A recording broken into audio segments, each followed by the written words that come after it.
Selamat sejahtera, kita bertemu lagi melalui perbahasan istimewa kita kali ini mengenai ayat Alkitab yang sering diberikan pelbagai pentafsiran oleh pihak tertentu. Jadi setiap ayat dalam Alkitab boleh difahami pada dua peringkat. Yang pertama secara literal dan secara tersirat. Oleh itu, tafsiran yang mau dijadikan doktrin rasmi mesti melalui kajian mendalam terlebih dahulu. Kali ini kita akan melihat beberapa ayat yang sering dipetik tapi ditafsirkan secara menyimpang. Perbincangan kita akan menjelaskan maksud sebenar ayat-ayat tersebut yang menurut kefahaman Kristen secara umum dan garis panduan rasmi Gereja Seventh-day Adventist SDA. Jadi tanpa membuang masa, mari kita mula dengan ayat kita yang pertama, Yehezkiel 9 ayat 2. Lihat 6 orang laki-laki datang dari jurusan pintu gerbang atas yang menghadap ke utara, masing-masing dengan alat pemukul di tangannya.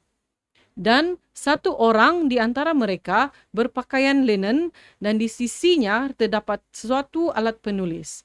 Mereka ini masuk dan berdiri di samping mezbah tembaga.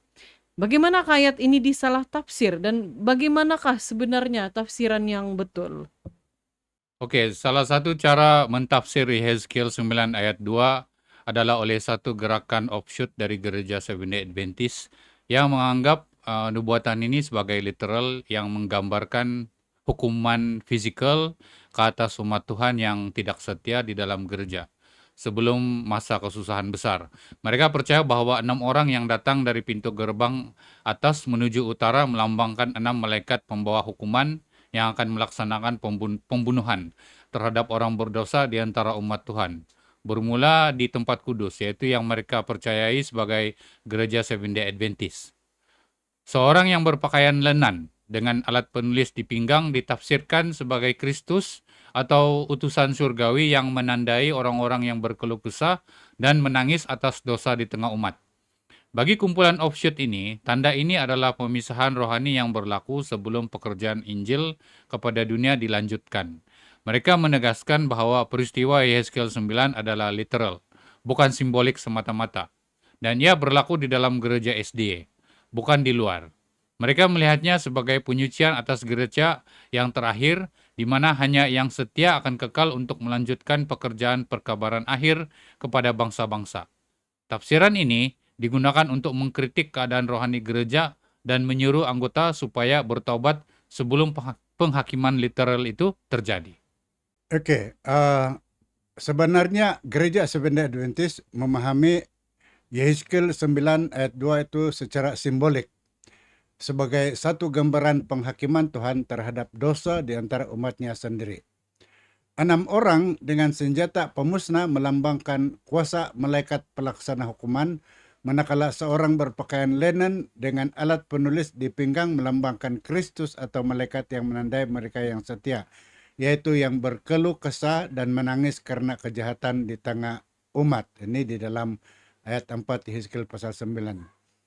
Tanda pada dahi itu dilihat sejajar dengan meterai Allah yang disebut di dalam Wahyu pasal 7 ayat 3, yang menggambarkan dan melambangkan kesetiaan, penurutan, dan hati yang diperbaharui oleh Roh Kudus.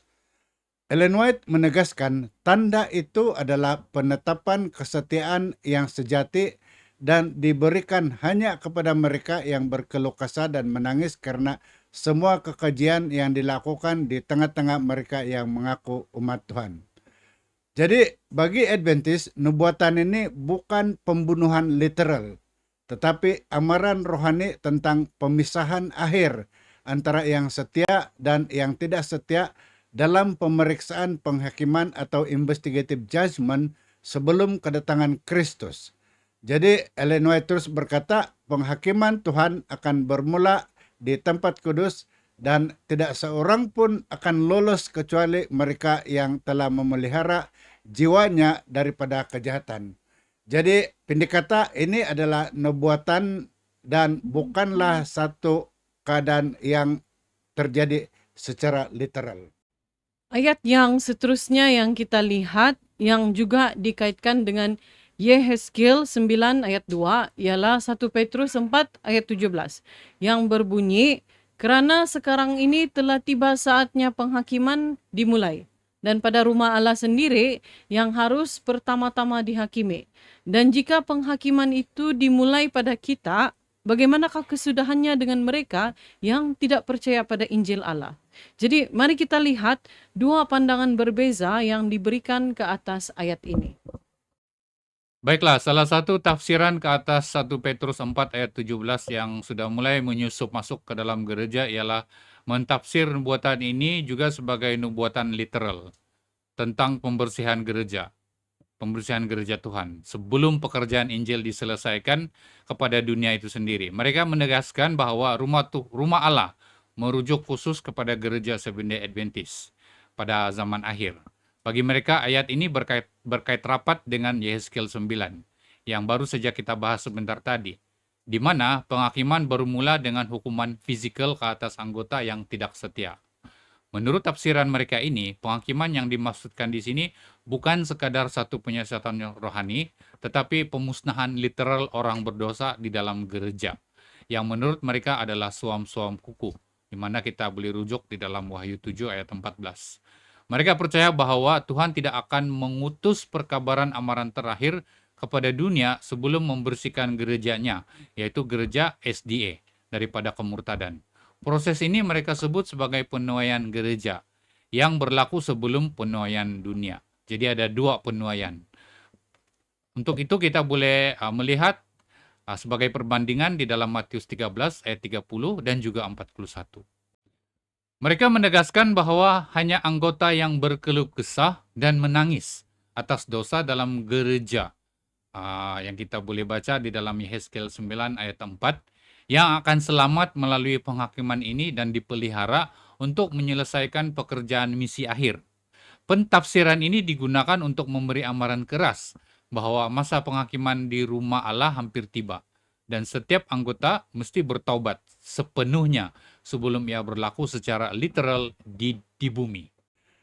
Bagi gereja SD mentafsirkan 1 Petrus 4 ayat 17 sebagai prinsip bahwa penghakiman Tuhan bermula dengan umatnya sebelum dunia.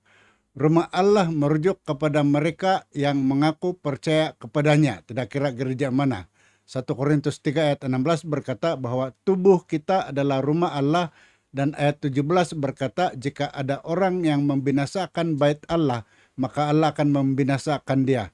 Sebab bait Allah adalah kudus dan bait Allah itu adalah kamu, di dalam 1 Korintus 3 ayat 16 mengatakan. Jadi ayat ini juga dikaitkan dengan pemeriksaan penghakiman, investigative judgment, yang telah bermula pada 1844 yang kita sudah bahas sebelum ini, di mana Kristus sebagai imam besar surgawi menilai kehidupan umatnya untuk menentukan dan memastikan kesetiaan mereka. Proses ini bersifat rohani dan bukan fisikal di bumi. Ellen White menegaskan bahwa penghakiman bermula dengan mereka yang memiliki terang terbesar tetapi tidak menghargainya. Ini di dalam Testimonies volume 5 muka surat 211. Sebagai amaran agar hidup dalam pertobatan, penurutan, dan penyerahan kepada Kristus. Dan lagi di dalam SDA Bible Commentary bab 7, ia mengaitkan ayat ini dengan Wahyu 11 ayat 1 yang menggambarkan Tuhan sedang mengukur Ka'bah dan penyembahnya. Ini menilai motif, kata, dan perbuatan. Semuanya tercatat di dalam buku di sorga.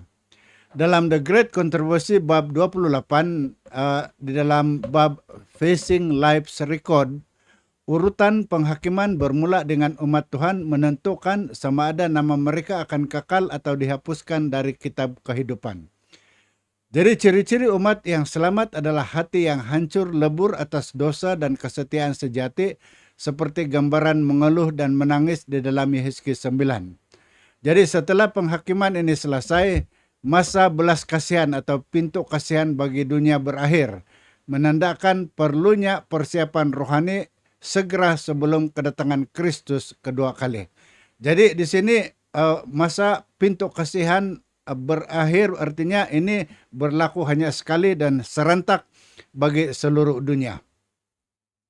Wah, nampaknya banyak yang kita perlu kaji dengan menggunakan sumber yang sah supaya kita dapat tafsiran yang betul-betul berlandaskan Alkitab ataupun biblical interpretation.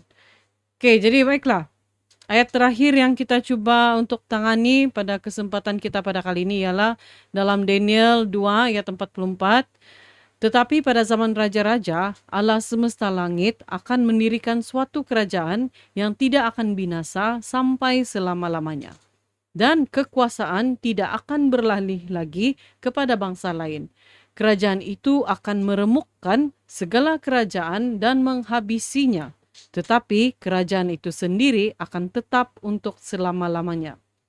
Dalam cara apakah ayat ini disalah tafsirkan? Dan bagaimana pula tafsiran yang sebenar? Gerakan Offshoot SDA mentafsirkan Daniel 2 ayat 44 dengan penekanan bahwa nubuatan ini merujuk kepada kerajaan Tuhan yang akan dibangunkan secara literal di bumi sebelum kedatangan Yesus Kristus yang kedua kali. Mereka percaya bahwa kerajaan ini akan diwujudkan secara literal di bumi sebelum Yesus datang di awan-awan. Bagi mereka, batu yang memukul patung melambangkan campur tangan langsung Tuhan melalui pembersihan umatnya. Mereka hubungkan dengan Yehezkiel 9 dan mendirikan kerajaan teokratik yang suci di tanah Palestina purba, yaitu kedudukan negeri Israel sekarang. Kerajaan ini akan menjadi pusat penyebaran perkabaran akhir kepada dunia. Menarik bangsa-bangsa datang mencari kebenaran yang mereka percayai sebagai penggenapan terhadap Yesaya 2 ayat 2 hingga 4. Menurut mereka, tidak akan binasa bermaksud kerajaan yang dibangunkan ini akan berterusan tanpa gangguan, sehingga ia bersatu dengan kerajaan kekal Kristus selepas kedatangan Kristus yang kedua kali. Pandangan ini menekankan pemulihan literal Israel rohani di tanah yang dijanjikan, di bawah pemerintahan langsung Tuhan melalui pimpinan yang diutusnya. Oke, ada lagi satu offshoot SDA yang bergelar British Israelism, yang melihat Daniel 2:44 sebagai nubuatan berkaitan membangunkan kerajaan Tuhan secara fisikal di bumi sebelum penghakiman akhir itu tiba. Mereka menolak pandangan simbolik semata-mata dan cenderung mengaitkannya dengan peristiwa politik atau geopolitik di Timur Tengah sebagai penggenapan terhadap nubuatan ini. Oke, bagi gereja SD, SD mentafsirkan Daniel 2 ayat 44. Pada zaman raja-raja itu, Tuhan yang di surga akan mendirikan suatu kerajaan yang tidak akan binasa. Itu sebagai nubuatan tentang mendirikan kerajaan kekal Kristus yang akan dimulakan pada kedatangannya yang kedua kali. Dalam kerangka nubuatan patung Nebukadnezar, kerajaan ini muncul selepas zaman kaki besi bercampur tanah liat, yaitu kerajaan-kerajaan Eropa yang terpecah. Batu yang memukul patung ditafsirkan sebagai simbol campur tangan ilahi secara langsung yang menghancurkan semua kerajaan dunia sekaligus, menggantikannya dengan kerajaan kekal Tuhan. Ini dalam Mazmur 2 ayat 44, Wahyu 11 ayat 15. Jadi kerajaan ini tidak didirikan secara politik atau geografis sebelum kedatangan kedua, melainkan didirikan pada kedatangan itu, ketika Kristus memusnahkan kuasa dunia dan memulakan pemerintahannya yang kekal bersama umat tebusan di bumi yang akan diperbaharui nanti. Ellen White menulis, kerajaan Tuhan akan menaklukkan semua kerajaan di dunia ini dan tidak akan ada lagi kerajaan dunia untuk menggulingkannya. Ini Prophet and King, muka surat 536.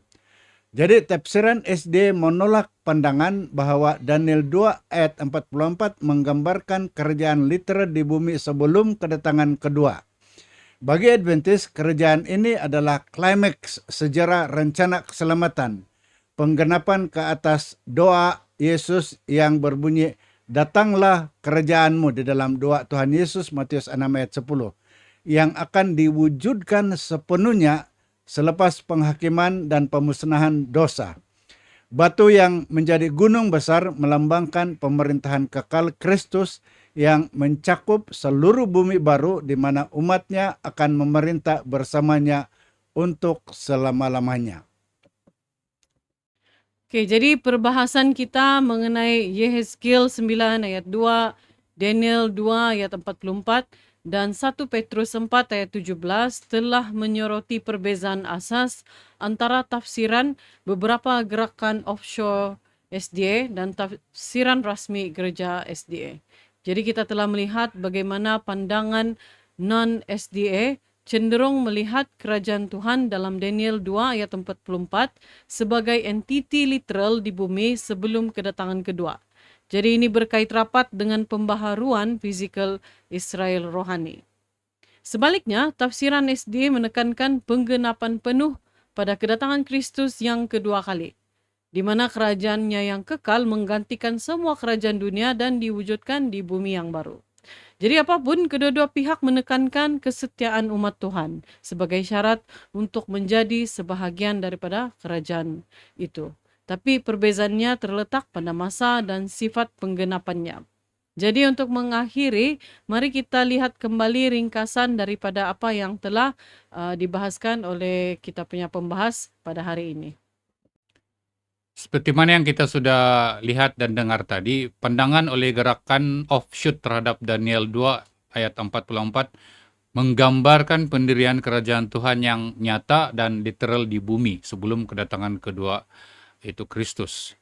Mereka mentafsir batu yang memukul patung sebagai melambangkan tindakan langsung Tuhan untuk membersihkan umatnya daripada segala kemurtadan, seperti yang dinubuatkan di dalam Yehezkiel 9. Mereka mengatakan bahwa selepas pembersihan itu, Tuhan akan mendirikan sebuah kerajaan teokratik yang kudus, berpusat di tanah yang dijanjikannya, yang menjadi pusat penyebaran perkabaran akhir kepada semua bangsa. Ini di dalam Yesaya 2 ayat 24. Kerajaan ini dikatakan sebagai akan menarik orang dari seluruh dunia untuk datang mencari kebenaran Tuhan. Mereka mengatakan bahwa walaupun masih berada di dalam sejarah dunia berdosa, kerajaan ini akan memerintah dalam kekudusan di bawah pimpinan Tuhan itu sendiri, sehingga akhirnya bergabung dengan kerajaan kekal Kristus selepas kedatangannya yang kedua. Pandangan ini melihat penggenapan nubuatan sebagai gabungan antara peristiwa rohani dan realiti politik geografis yang berlaku di bumi pada ketika ini.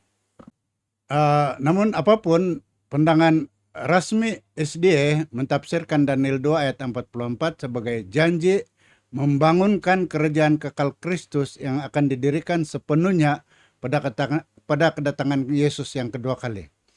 Jadi batu yang memukul patung bukan peristiwa berperingkat atau pembersihan gereja di bumi, tetapi satu simbol campur tangan langsung Tuhan yang memusnahkan semua kerajaan di dunia secara serentak pada klimaks sejarah bumi ini. Selepas itu, Kristus akan memerintah bersama umat tebusannya di bumi yang diperbaharui, bebas daripada dosa untuk selama-lamanya. Jadi kerajaan ini bukan kerajaan politik sementara atau pusat pemerintahan di bumi berdosa, melainkan penggenapan terhadap doa Yesus yang berbunyi, "Datanglah kerajaanmu," seperti yang kita sebut Matius 6 ayat 10. Jadi SDA menekankan bahwa sebelum kerajaan ini didirikan, berlangsunglah pemeriksaan penghakiman atau investigative judgment di surga untuk menyediakan bagi sesiapapun untuk datang kepada Tuhan, menerima penebusan darah Yesus dan diselamatkan. Ellen White menegaskan bahwa kerajaan Tuhan akan menaklukkan semua kerajaan dunia dan dia tidak akan pernah digulingkan lagi. Ini Prophet and King, muka surat 536. Jadi pandangan ini memberi fokus pada pengharapan eskatologis dan kesetiaan hingga ke akhir zaman, hingga kedatangan Yesus yang kedua kali. Terima kasih kepada kedua-dua ahli panel kita, pembahas kita atas input dan pandangan yang mereka sudah berikan yang mendalam dan juga seimbang, serta kepada para penonton yang mengikuti perbahasan ini dengan penuh minat. Oke, terima kasih semua. Semoga perbincangan ini dapat memperkayakan lagi pemahaman kita tentang nubuatan dan memperteguhkan lagi komitmen kita untuk terus setia kepada Tuhan hingga akhirnya. Jadi jika Anda ada sebarang komen atau pertanyaan, sila letakkan komen di bagian komen di bawah. Dan jangan lupa juga like dan share podcast ini. Oke, terima kasih. Tuhan memberkati.